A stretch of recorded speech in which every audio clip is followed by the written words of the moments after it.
For the Australian viewers, I should point out that South Asian in English terms means Pakistan, Bangladesh and India.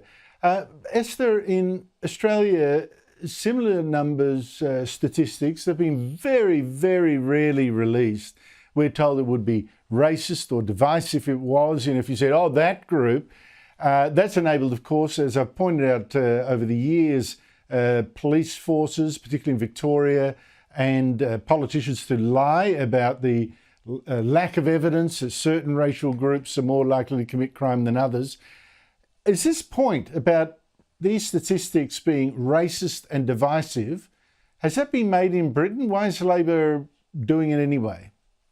It has certainly been made in Britain. I mean, you'll not be surprised that one of the most disgusting quasi-defences of the Pakistani grooming gangs here in Britain has been mainly from people of the left saying, oh, but white people are still more likely to be part of grooming gangs.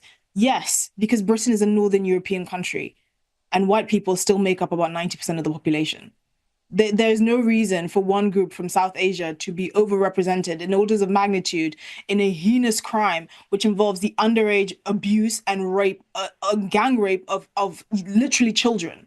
Right. And so they try and use this discourse to try and skew the figures. But the reality is, if certain groups are overrepresented in certain crimes, the onus is on society to look at that. But because that's an uncomfortable conversation, because they're going to be asking the government, why are we seeing this overrepresentation of particular groups in particular crimes? What are you doing about it? Why have we had an influx of people from certain parts of the world that seem to account for most of, for example, Islamist radical extremism and terrorism in this country? Then that's an uncomfortable conversation for the government to have, because then they would have to admit that they've had virtually no oversight, that the weak immigration laws have allowed for chain immigration from parts of the country whose values are fundamentally incompatible with the British public, and that the British authorities don't have the teeth to really nip it in the bud. I mean, there's been so many cases of people that have been referred to the PREVENT program, which is Britain's anti-terrorism program led by the Metropolitan Police. And they seem to pop up. The Manchester bombings individual, him and his brother were referred to PREVENT, and they were still allowed to carry out those attacks. Axel Rudikabana, the Southport killer, Abdul Azidi, who was not even allowed to sit in a church by himself and had been denied asylum 3 times, an Afghan national who was not allowed to return back home because, he suddenly converted to Christianity from Islam. These are all people that were on the radars of our authorities, and yet nothing was done. So these are the kinds of things that will show how incompetent our government and public authorities have been in keeping the British public safe.